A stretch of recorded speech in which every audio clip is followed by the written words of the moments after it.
Wow. I love that you really know the deep cuts, Like no one ever asks me about. Are you hungry? You look nervous. Are you hungry? You look nervous. Hello, everyone. Welcome to Whack Comics. I'm here with a special guest, Leah from Slothrust. How are you? How are you today? It's such an honor to have you on. Hello, I'm doing pretty good today. How are you doing? I'm doing great. It's nice and early over here in Australia, and I'm kind of both hungry and nervous. So I think Cranium's a great place to start if we want Mhm. to start there. Perfect. I love I love the music video for Cranium as well. I love the song is amazing, but the music video, all the symbolism and stuff that do with your hands. Do you want to talk to me through what went into that, all the ideas that went into that one? Oh yeah, I love that you're asking that. Slash, oh wow. You know what's so funny? I just have to acknowledge this because it's an aspect of the video and it's happening to me as we speak, which is there's a moment in Cranium where I go like this with my hands, and what I trace is a rainbow. We have a digitally composited inverted rainbow image. Yeah. And uh, part of the reason that I selected that iconography for this record is because it immediately it kind of hits in this like funny space of how do you know what you're seeing is real, and also how much free will do you actually have over what you're seeing?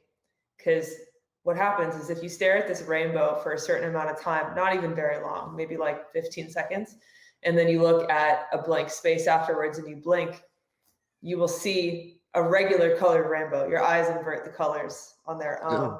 own. Did you notice that? Yeah, that's You did. awesome. You noticed Yeah. it. Of course, you caught it. I love when people don't catch it, and then I'm like, guess what?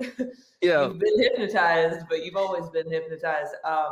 But it's funny because as we're speaking, you have a banner in the background in our thing that is the inverted rainbow. So I didn't even notice that I was looking at it, but I looked at the wall and I blinked, and I'm just seeing. I literally at first was like, oh man, like what's going on with my head right now? Because like I just started seeing regular rainbows. And I was like, oh, where am I seeing this regular? Where is it coming from? And then I'm like, oh, it's because I've been looking at the screen. So yeah, I'm blinking and I'm seeing regular rainbows all over this room because of this going on right now. So yeah, Cranium is definitely slammed with like kind of weird, slightly subliminal things. The first one is actually this, which is in the very beginning of the video. This is something called the butterfly hug. I know it by that name. And it's a method for soothing anxiety because by tapping on each of your sides like this, something sort of binaural happens with your brain. Similar to, have you heard of tapping or EFT? No, I don't think I have. It's an interesting method for soothing anxiety that involves tapping on certain parts of your body in order to disrupt a persistent thought that is causing you trouble. So this is kind of a similar but different thing. So it's kind of a self-soothing thing. So I start by doing this, sort of saying, calm down, I guess. And I became really obsessed with hypnotism during quarantine and wanted to investigate that in kind of absurd ways in this video. Something I don't, I'm sure we have it. We haven't released it, but something I thought would be funny is releasing the real audio that was happening in the room when we taped that, because as you probably noticed, there's moments where I'm lining up with the lyrics, but there's also a lot of moments where I'm not. I'm just saying Yeah. something else. And I'm playing a character, which is me, but it's a character that is me as sort of an absurdist hypnotist. And I'm sort of talking through a little bit more of what I'm doing than I actually do in the video, because of course the track is playing. But another Easter egg is you notice that I trace these shapes, Yeah. and the shapes I'm tracing are actually the shapes that I call out in a song from 2 records ago called Magnets Part 2. There's a moment, yeah, I see you have, of course, you do right behind you. So the song Magnets Part 2, I talk about seeing the series of shapes, and that's what I'm tracing. Oh wow, that's Yeah, amazing. yeah, hexagons, perfect squares, triangles, And then for the That's nice. cylinder, Cool though. for the cylinder, I go like this. And what I'm talking about is, and you don't hear this audio, but I'm talking about your personal vortex, your energetic vortex of power, and how you can just reach up into the vortex. But it's funny because it can also look a bit crude. And we wondered actually, like, if our label was going to be like, can you not do like a fisting gesture in the video? But they didn't say anything. So I was like, cool, we're the fisting of the vortex will be in the video. Yeah, so there's that. That's amazing. I would definitely love to hear the audio, like the original audio of the video. What's going on? What you're talking about there? Because there was parts where I was trying to like lip read, and I'm not too great at lip reading, so I couldn't really make out what you were saying with the most of it. But yeah, I'll definitely love to hear that. Yeah, there's definitely a bunch of Easter eggs in that one. There's also like early on, there's a quick shot of some things on a shelf behind me. And one of them is this really particular thing that my mom made for me, which is this like glass bottle with a ceramic head that she made. And there's like really particular things inside the bottle that she placed there. But also on the top of this head, I find whiskers all the time. I find just like cat whiskers. I do have 2 cats, so it's not like they're like really coming out of nowhere. Like it makes sense that I find them. But I find whiskers frequently, and I save them, and I always put them into the ceramic head has a little hole in the top with some guitar strings coming out. So I always put the whiskers in. So there's probably like 25 cat whiskers also in this ceramic head, but there's no way you'd be able to catch that on camera. But. Wow, that's awesome.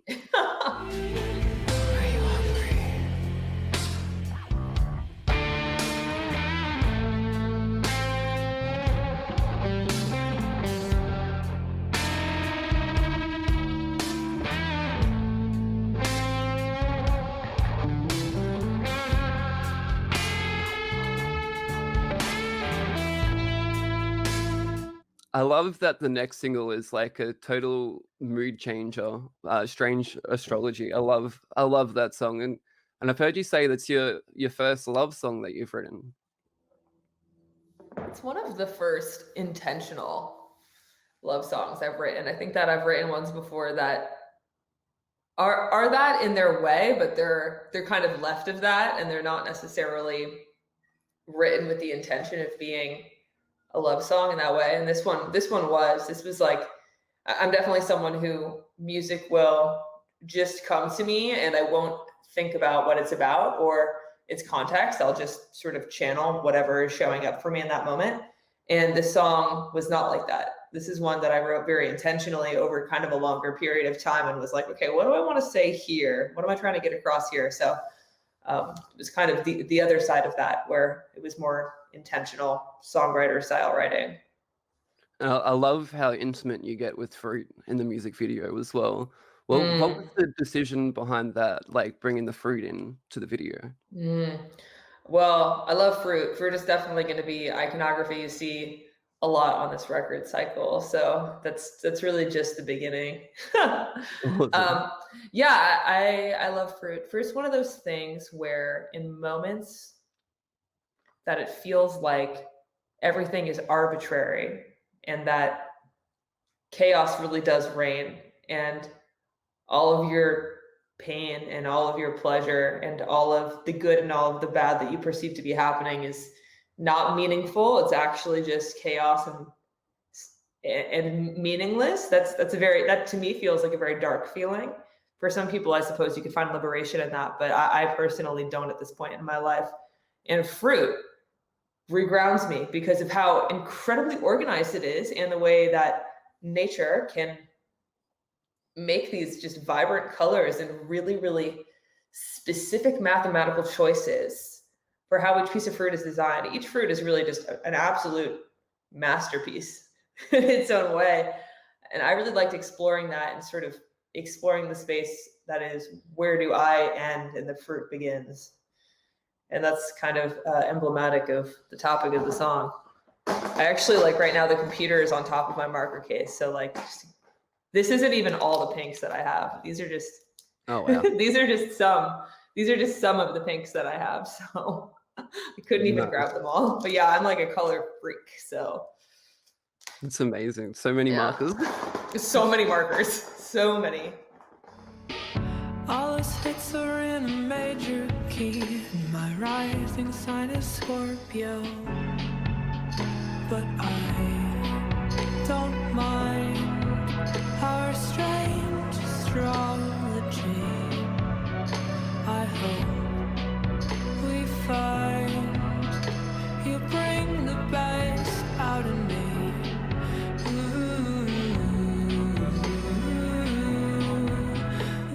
And the third single from Parallel Timeline is Once More for the Ocean. I got the privilege, sorry, of listening to that one, and I absolutely love it. It's a banger from start to finish. It's the most high energy out of these 3 singles so far.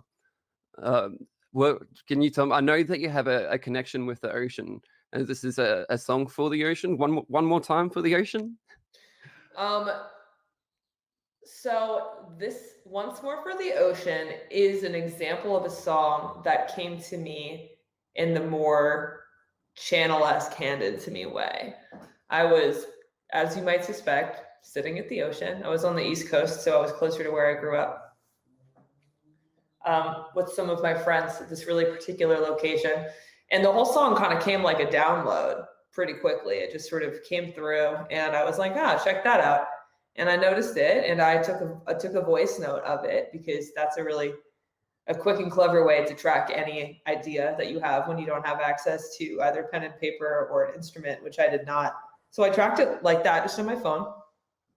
And then I went about the rest of my weekend. I kind of forgot about it because I didn't have an instrument with me. And then when I finally did make it to an instrument, I kind of put the rest of it together in terms of just whatever needed to be filled in. But frankly, it filled itself in itself. I didn't really have to do all that much work. It kind of just showed up. And I was like, cool. Great, I'll take it. I love the heavy cowbell in the song as well. Yes, the cowbell. I know. That was actually a conversation. We did, in fact, purchase a cowbell in order to track that. That's amazing. Yeah. Everybody says that they want some. I am getting sick of people talking so much. Hold me underwater, not afraid of drowning. The light is everywhere. I love that you took some of your skills that you learned from like juggling and standing on balls and to put into from like that you learned in circus camp as a kid into your music video Rotten Pumpkin. And Yes. I was wondering if you put any more life lessons like that into music videos for Parallel Timeline. Well, I love that you asked about Rotten Pumpkin, actually, because that's actually the same director that I've been co-writing and directing this set of videos with. It's my friend Adam Stone.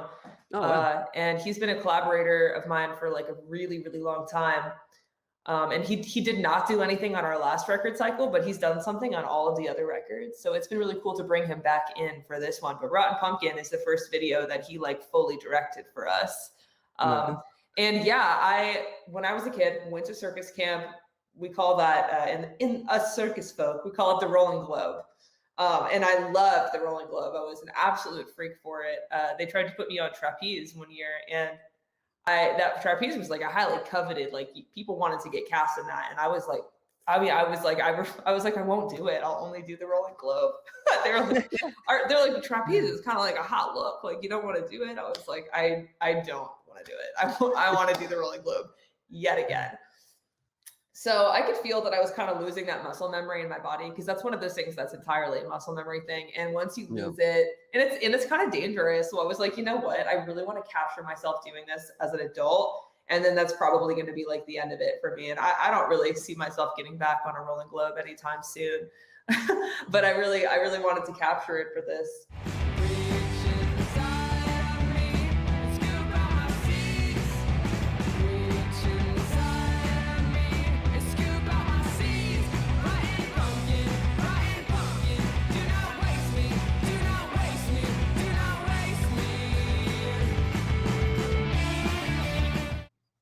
Trying to think any other like weird, I mean, I guess like the hypnotism in Cranium. I was curious about like if I should try to take that to the next level and really like hypnotize people more fully. But I think that when you get deeper into hypnotism, you have to understand that you need to be responsible with it, and you do have a responsibility in that role. So I wouldn't really feel comfortable hypnotizing someone yet, but I am excited to learn more about the way that it works, because it's definitely one of those very mysterious things that a lot of people have skepticism about, but we also like see it be very effective for some people. So I'm definitely a very curious person about the ways the mind works and the way that our reality is constructed. So I'll be continuing my investigation and all For of sure. that.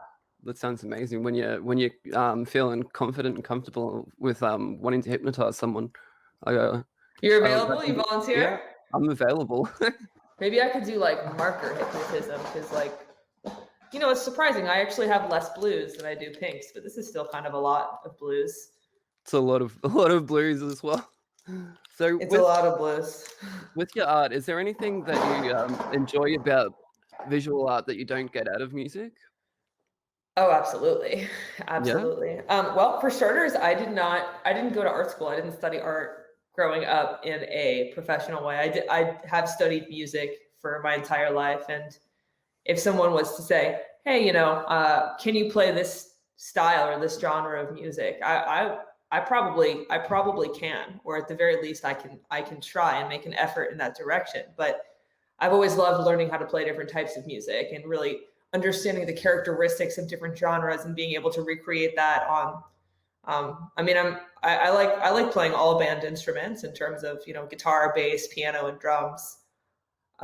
Particularly piano is my favorite instrument, and I just love studying the aspects of, like, for example, like stride piano, this is how you play stride piano. There's like these different moves that you can mirror, and that comes with sort of having a particular type of technical ability. And of course there's like virtuosic people, but most people, you have to work at it and you have to learn it. Art, not the same for me. If you said, hey, I'd like you to try a photorealistic painting of me, or I want you to try oil painting, do charcoal, do the main thing that I would say I don't slam dunk is realism. I don't know how to do realism, and I never learned how to create stylistic things in art the way that I did in music. So because of that, I only have one voice in art. In music, I often find myself being like, what should I lean into today? There's all these options. What am I interested in? For art, I'm like, I love my markers and I love my paper, and I draw with a very particular voice, and that's kind of all I know how to do in that way is my style. And I feel freedom within that, actually. I think that there's times that I've felt confined by it because I'm so in awe of artists who can do hyper realistic stuff. I love it. I love to see it. I'm always like floored by it. And part of why I'm so floored by it is because I can't do it. I definitely have a very particular way of seeing and a particular way of creating shapes and things on a page that really pleases me. But those parameters, knowing like, oh, this is really the style I'm interested in. I'm not trying to make this object. I'm not concerned about like shading in the way that someone who went to art school might be, because that isn't really my vocabulary with art. But I actually really like that about that side of myself, that my voice feels very clear. I absolutely love your art, and I love that you're always open to commissions. And I've heard you talk a lot about collaborating with people through the commissions, and that's something you enjoy. Yeah, I used to do a lot of commissions. I've kind of dialed back on it because it can get overwhelming, and art is this space that I try to keep sacred, and I try not to do it unless I want to do it. Yeah. Music, I'm grateful every time I get to play music, but I think it's just realistic that sometimes you're like, maybe I'd rather be doing this other thing right now, but this is my job. And so, you do it. But for art, even though it's also my job, I've tried to put it in to structure my life in a way that if someone wants a commission, I'm like, okay, well, when do you need this by? And if they say I need it by next week, I'm like, yeah, I don't know. I don't know if I can do it for you by next week. Maybe I can. It depends on what they're asking for. and what my mood is. But I try to be honest with myself about that and say, like, can I do this gladly and authentically and like really like with joy and each, stroke of my marker or whatever. And if I can't, I try to put it off until I can, because I don't want to make art in a state anything other than in joy and really being like present with it and embracing all of that. So my favorite type of commission are ones where people don't have a strict deadline and give me a couple things to guide what I do, but also leave it open. Like I love knowing a couple things you like and some colors you're into, anything like that. And then like any iconography you like or anything you hate, you can also tell me that, and then I like just like seeing what comes through, because like sort of in the way that Once More for the Ocean was kind of more of a like channeled song. I love making art like that as well, when I can just sort of let it out onto the page and see what comes, and then sort of be surprised by what you made. And normally that goes really well, and people seem to be charmed by it generally. But I've also done like a lot of pet commissions, and that takes a little bit more of a meticulous nature to it, because you want it to look just like someone's pet, and you also want it to feel like someone's pet, which I think is something that I wonder, I mean, I'm sure a lot of artists think about that, but I really try to like suss the energy of like whatever dog or cat I'm doing and be like, would this dog be on a cloud, or would this dog be in a bed of flowers, Love it. Yeah. You say, I saw that you've released some prints as well to go along with Strange Astrology, with the Leo and the Taurus. Yeah. I love that. I love that you're putting out some art along with your music at the same time, and they sort of accompany each other. Is that something that you've just started doing with this one, or? Yeah, I've sold prints for a while now, and actually have sold them at the shows for the past couple of tours, which has been like awesome. I've been really glad to be able to, offer people art in those places who might not know about it yet and be interested in having it. And when you have prints, you can sell it more affordably too. And I definitely, I want everyone who wants to have art in their life, I want to make that accessible for people where I can. So prints are a good method for that. In terms of releasing stuff alongside a piece of music, I have not done that until this one. And I actually had some prints I did for Cranium that I like got proofed, and then I just didn't release them because I just was like, I don't know, I was just overwhelmed dealing with too much stuff. Oh, wow. But I have prints for Cranium that I could still do at some point. And then I have prints for Once More for the Ocean, and I'm just trying to decide which I want to do, because I have at least 3 that I think would be good for it. And I'm just sort of, the one I think I might go for first, at least, is what I'll call the Octopus's Garden. And it's an octopus like underwater gardening. So Nice. so Once More for the Ocean. There you go. Yeah. That's amazing. I look forward to grabbing one of those for myself. Oh, awesome. I just wanted to know, how would you describe the journey from your humble beginnings as Slothbox on MySpace in your freshman year to what is now 10 years of Slothrust with your 5th album on the way? Wow. Well, Slothbox was a cool project for sure. I was very attracted to the sound of old Casio tone keyboards at that time. I have one called an MT. Is it a 68 or an 86? It's one or the other. I've bought it 3 times, so I really should know what it is by now. But pretty much I buy it, I do music with it, I get inspired by it, and then it disappears from my life. And it's funny because it really has happened 3 times now, and I'm not sure what happens to it any of the time. Like I think I must lend it to people, but it's unclear. It keeps running away from me. But like, but I always buy it again on eBay, because if you keep looking, like, they can be kind of hard to find, but if you just keep your eye on eBay, one will pop up. So I have one again now, actually, but it's not on the record. So yeah, it's been interesting sort of starting like that and playing with like, sort of like leaning into that and leaning into like acoustic guitar versus, what we do now is a much larger show. And a lot of that grew when I became a more confident guitar player. I've always felt like a relatively confident songwriter. I've always written a lot of songs and been passionate about songwriting. But in terms of actually playing an instrument, I just felt like I come from a family of classical musicians, so I just felt like the bar was set really high, and I wasn't sure I was good enough at it. But I sort of just started, got more serious about it in college, and just sort of started putting myself out there more. And then that's ultimately how you gain that confidence on an instrument like the guitar, is you just start playing with more people, and you start playing with people that have more experience than you do, and you commit. And the whole thing is like, if you play a note and it was the wrong note, it wasn't the note you meant to play, you play it again until it becomes the right note. And then you resolve it. Music is just like life, tension and resolution. So if you learn to identify where those spaces live on your instrument and when to use them more intentionally, instead of just being like, the wrong note, if you can do that on purpose, that's how you can really craft something that has a life of its own. And we're coming up to the 10-year anniversary of Feels Your Pain. I've heard whispers of a 10-year vinyl anniversary release. Is that something that you're still looking into, or? Yeah, actually, totally. We have talked about that, because that's our first album, and it has no distribution on it, and we made CDs ourselves and didn't really know what we were doing. And people have been asking for a vinyl of it for a while.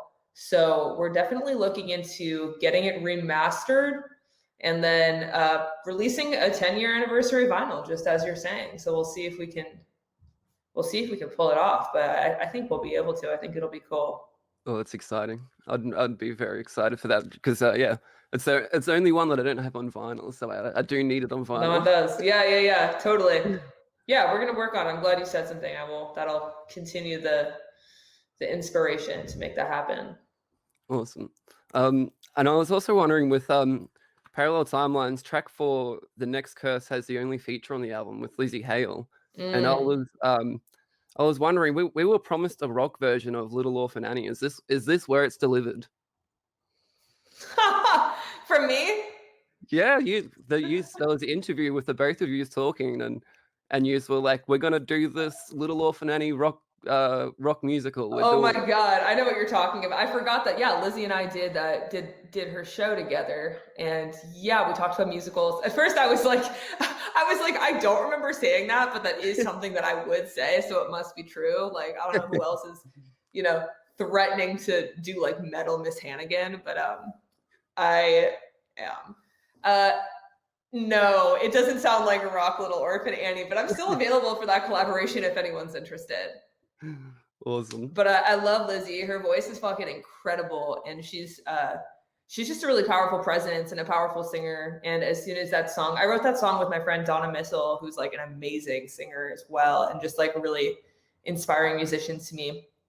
And when I the song sort of started in one place with Donna, and then when I worked on it, finished it by myself and really leaned into what I thought the song was about, I just immediately heard Lizzie's voice on it, and yeah, she crushed it. She's a really, really powerful singer, powerful artist.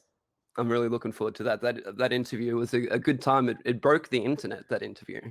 Yeah, I've never watched it, because I was like, did that even record? Like, were we live? Like, what happened? But I'm glad you saw it, because I was not entirely sure, but I have to ask. There's 2 songs in particular of yours. The one with a Brittney Spears quote in No Eye Candy, and then For Marshall practically being for Eminem, and then having the Superman verse at the end of that. Well, I love those songs. How did you come with those songs? They're obviously inspired by Brittney and Eminem. Wow. I love that you really know the deep cuts, like no one ever asks me about No Eye Candy. So I love that you have. No Eye Candy is a Slothbox song. That's a Slothbox song. There's a couple songs that we have done that were actually Slothbox songs that I released under Slothbox and then later as Slothrust. So No Eye Candy, Pseudoculture, Trial and Error, and technically Homewreck Wifey are actually all like solo songs that we kind of like juiced up with the band when the moment was right. Yeah, I've always been really fascinated by Brittney Spears. She's just someone that I've always been really attracted to, her story and her career and just how she is. And I love the song. I love the song Lucky. I actually like, I haven't done this, but so I teach a lot of guitar, and I teach the song Landslide, the Fleetwood Mac song. And I like totally can't, like, really, it was just waiting for me, a mashup of Lucky and Landslide, which is that, yeah, where it's the guitar part. I know if I had a guitar in here, I'd even show you. So it's I play the guitar part from Landslide, and then I sing Lucky, the Brittney Spears song. But I've only done it like by myself, like, and been like, oh, that's cool. Like, maybe I should make a video. And then I just like didn't, you know. But now I'm thinking I should pick up on that. That sounds like an amazing mashup. I would love that. Yeah. The all the Slothbox music was a little bit.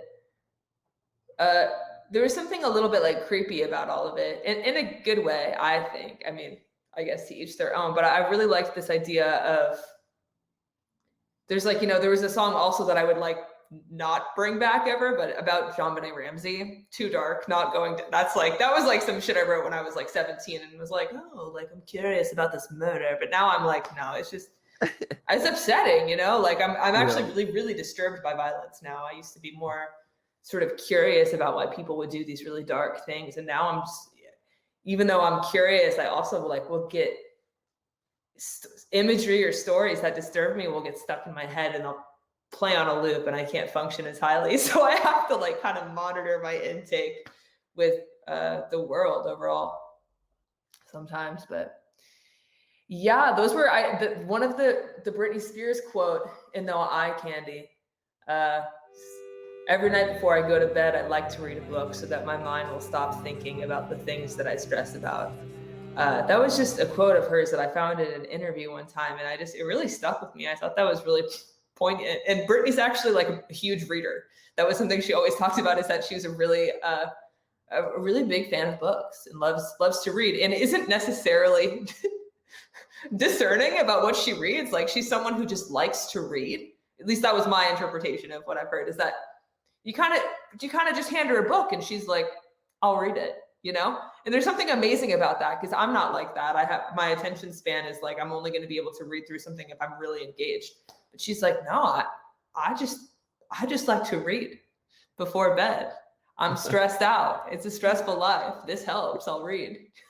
So love that. I saw you on stage with a snake, navel dripping wet through my plasma screen. Take 1, take 2, take 3, take.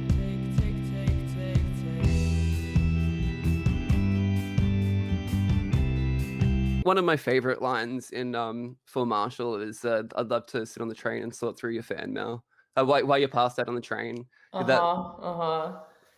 that just brings memories, or like, to the music video for Stan.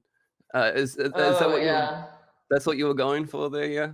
Oh, that's a good question. What was I going for with that song? I go back and I'm like, this is like it's like kind of all over the place, you know? Like, if you actually look at it, you're like, what's going on here? It's a little neither here nor there, is the truth. There's not as intelligent of this is what this is for, because there's something a little unhinged about the entire thing. That was one of the very first Slothrust songs that was that I wrote, that was for the band, and that wasn't just like for me. It's like, this is for the band.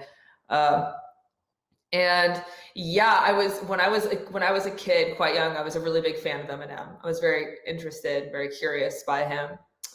And I hadn't heard anything like it before. He's a really unique artist, but it's also very disturbing and sort of an example of the type of thing that I like don't have like the like stomach to like really get into anymore.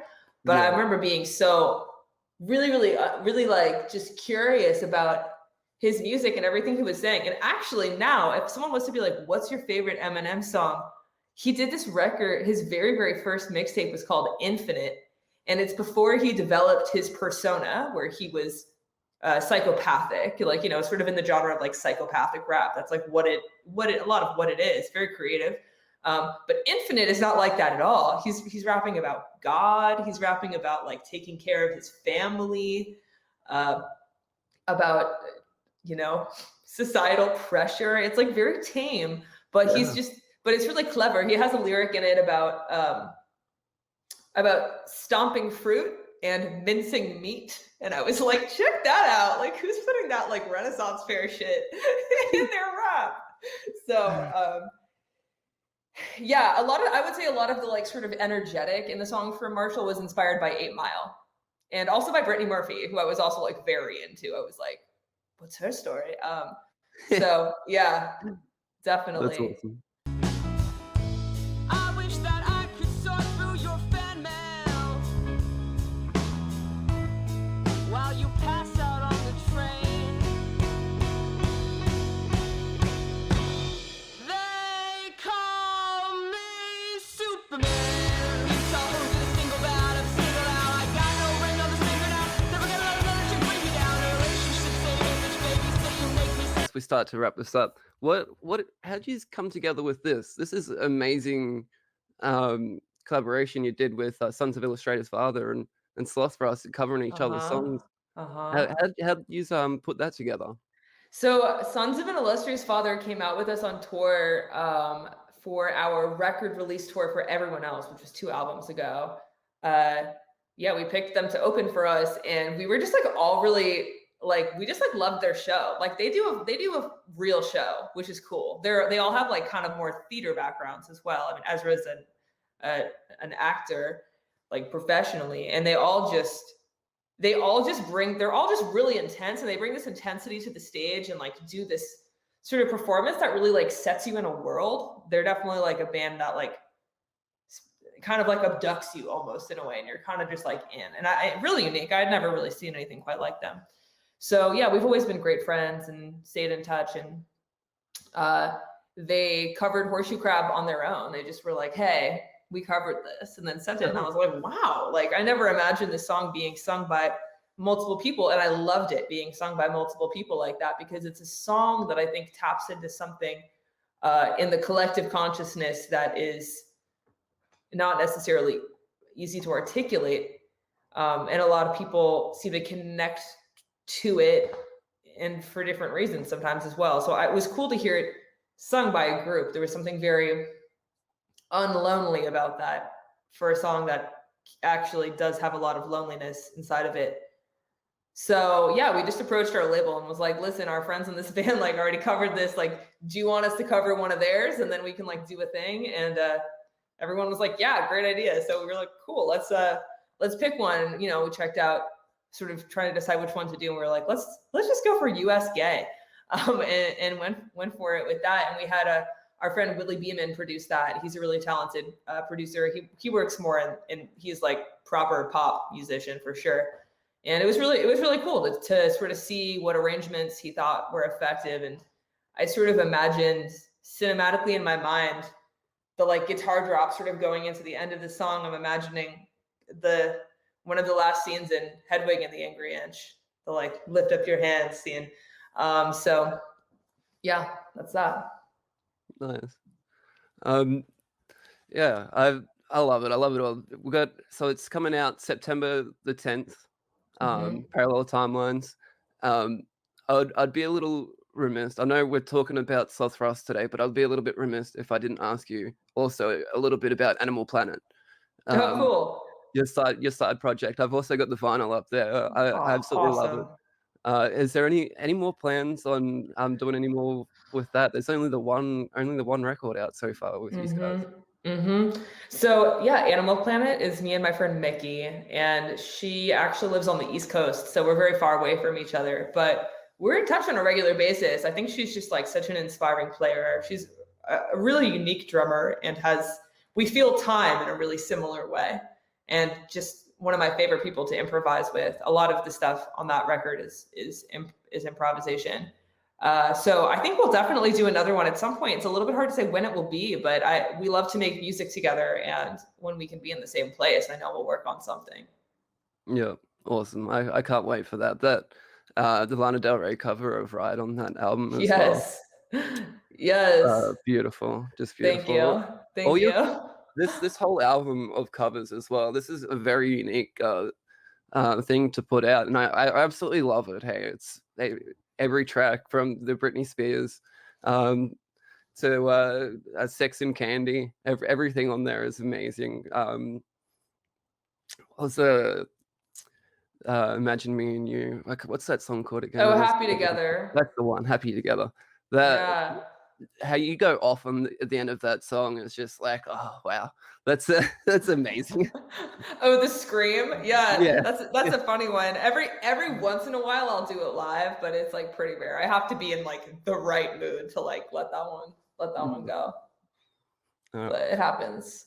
All right. Well, thank you so much again, Leah, for sitting down and having a chat with me. And I hope everyone goes and picks up Parallel Timelines. You can pre-order it now, right? At Bandcamp and on your website and everything. Yeah, totally. Parallel Timeline is available for pre-order on our site, and you can like pre-save it to stream it on the digital streaming platforms or whatever. And we have a bunch of like cool sort of versions of the vinyl coming out. The first one is like a freaky Neapolitan, which I'm really excited to see. But there's also like exclusives with other companies that are like neon yellow and just like weird freaky colors. So yeah, it's a good time. I can't wait for people to hear it. And I really hope we can come play for y'all in Australia before too long, because we definitely have that on our list. And I think there's like maybe some plans in the works. So I'd really love to make it down there.